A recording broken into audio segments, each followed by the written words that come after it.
हम सब लोग तैयारी में लगे हैं। हम चुनाव आयोग से इतनी अपेक्षा करते हैं कि आप इस राज्य का चुनाव हरियाणा जैसा मत करिए।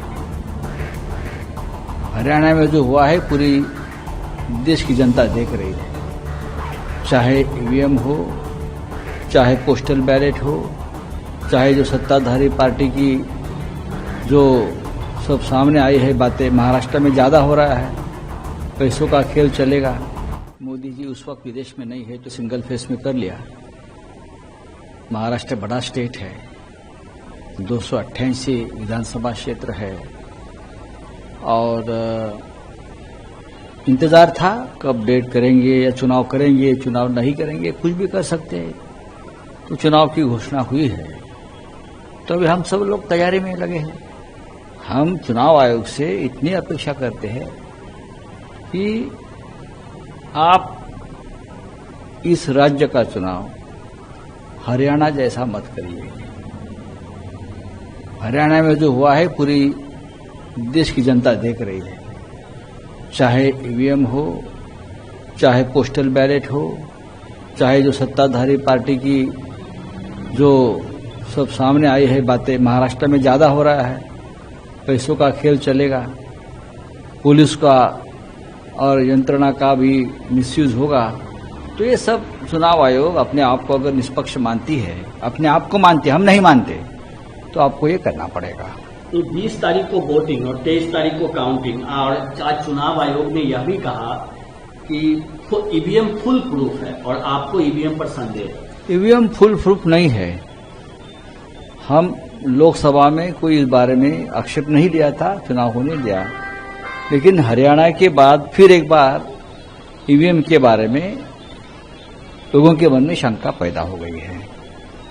जो मुद्दे कांग्रेस पार्टी ने हरियाणा के बारे में सामने लाए हैं उसके ऊपर चुनाव आयोग अपना खुलासा नहीं दे पा रही है। एक सवाल सर, और जाहिर तौर पे चूंकि आप लोग का महाविकास आघाड़ी, क्या लगता है कि चुनाव में जो परफॉर्मेंस लोकसभा में आप लोग का रहा है वो विधानसभा में रिपीट होगा? उससे ज्यादा अच्छा रहेगा महाराष्ट्र में, क्योंकि महाराष्ट्र में किसी भी हालत में सरकार बदलेगी। ये जो अनकॉन्स्टिट्यूशनल सरकार जो बनी है, मोदी, अमित शाह और सुप्रीम कोर्ट के समर्थन से जनता उसको खत्म कर देगी। लेकिन जिस तरह से दो राज्यों में, झारखंड में और महाराष्ट्र में, क्या जो इंडिया ब्लॉक है मिलजुल के कोई समस्या नहीं है। महाराष्ट्र में महाविकास आघाड़ी इंडिया ब्लॉक है। कांग्रेस, राष्ट्रवादी कांग्रेस, शिवसेना, 3 पार्टी जैसे लोकसभा में चुनाव लड़े वैसे विधानसभा में एक साथ चुनाव लड़ेंगे। एक आखिरी सवाल सर, आपकी पार्टी कितने सीटों पर विधानसभा का चुनाव है? देखिए, ये आंकड़ों का खेल नहीं है, जीतने का खेल है। जो कोई भी अगर कोई सीट जीतता है तो सीट उसको मिलेगी। मुझे 200 लड़ना है, मुझे 50 लड़ना, ये नहीं। जो जीतेगा उसकी सीट है। तो जीतता है डेफिनेटली हम जीतेंगे, हम लड़ेंगे, जीतेंगे और सरकार बनाएंगे।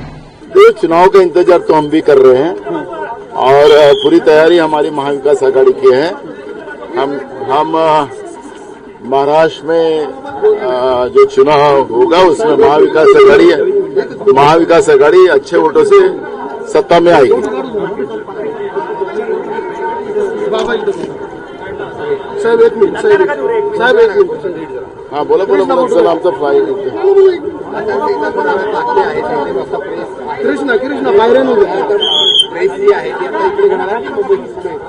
अभी मुंबईला चलो मैं बात कर। महाविकास आघाड़ी जो हमारे यहाँ गठबंधन है उसमें कांग्रेस, राष्ट्रवादी पवार साहब की, उद्धव ठाकरे साहब की, शिवसेना और बाकी मित्र पक्ष में मिलकर हम ये महाविकास आघाड़ी का गठबंधन बनाए और एक मतलब परत पर दिया।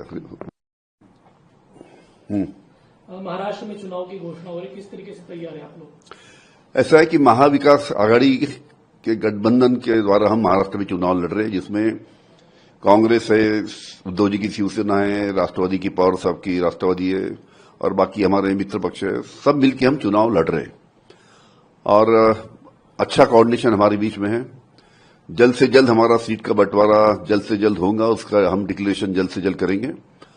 और जिस प्रकार से हमारा कोऑर्डिनेशन है तीनों पार्टी का, अच्छा कोऑर्डिनेशन होने के नाते 100% ये चुनाव महाविकास आघाड़ी जीतेगी, सरकार महाराष्ट्र में महाविकास आघाड़ी की बनेगी। क्या कहना है सर? महाराष्ट्र के विधानसभा के जो चुनाव 30 नवंबर को अभी जाहिर हुआ है, हम उसका स्वागत करते हैं और फिर एक बार महायुति की सरकार महाराष्ट्र में आने वाली है और पूरे जी जान से हम लोग सभी शिवसेना, भाजपा और राष्ट्रवादी अजित दादा मिलकर इलेक्शन की तैयारी करेंगे और बहुमत से महाराष्ट्र में वापस सत्ता लाएंगे। सीट शेयरिंग फॉर्मूले को लेकर के क्या कहना है? तीनों दल में किस तरह से बंटवारा होने वाला है? बहुत आनंदपूर्ण वातावरण में हमारा सीट शेयरिंग हो चुका है। कुछ ही दिनों में हमारे मुख्यमंत्री एकनाथ शिंदे साहब, देवेंद्र फडणवीस साहब और अजित दादा प्रेस कॉन्फ्रेंस लेंगे और सीट शेयरिंग जाहिर करेंगे। नितिन भाऊ, एक सवाल ये भी उठ रहा है आदेश भाऊ की जो महायुति की तरफ से सीएम फेस कौन होगा?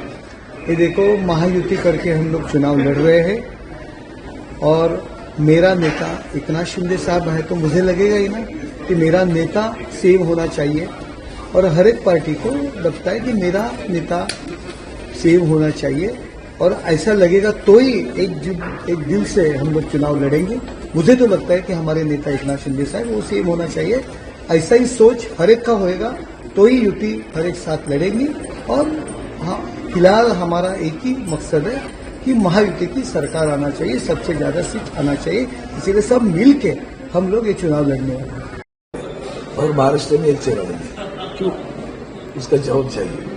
फिर भी हम उससे मतलब जो आया 20 तारीख को लड़ेंगे, उसमें क्या है? महाविकास आघाड़ी करके हम जैसे लोकसभा के चुनाव लड़े उसी तरह से महाराष्ट्र के चुनाव लड़ेंगे और जीतेंगे एक बार। अच्छा अरविंद, तो ऐसे कौन से फैक्टर्स हैं जिससे आपको लगता है कि महाअघाड़ी की वापसी हो सकती है? उसके कारण है, बहुत सारे कारण है। पहला कारण है भ्रष्टाचार, दूसरा कारण है संवेदनाहीन सरकार, तीसरा कारण है महाराष्ट्र से सारी इंडस्ट्रीज गुजरात में चले गए तो बेरोजगारों की संख्या बहुत बढ़ी, महिलाओं पे अत्याचार, कानून व्यवस्था नहीं, किसान परेशान। कौन परेशान नहीं है बताओ? तो ये भौतिक सुखों से नहीं आता, रोजाना रोजी रोटी की जो बात है वो नहीं हुई, इसलिए महाराष्ट्र बहुत परेशान है और महाराष्ट्र में महाविकास आघाड़ी की सरकार मजबूती से आई। लेकिन महायुति के जो नेता हैं वो कह रहे हैं कि मराठा अस्मिता की अगर बात रियल कोई कर रहा है तो हम कर रहे हैं। उन्होंने किया, उन्होंने तो खेलते रहे उनके साथ में, चुहा बिल्ली का खेल है ना, वैसे बेचारे मराठों के साथ खेलते रहे, जबकि पता था कि 50% आरक्षण पूरा हुआ है, दे नहीं सकते। सच बोलने की तो हिम्मत नहीं, झूठे है ही, पैदाइशी झूठे लोग हैं।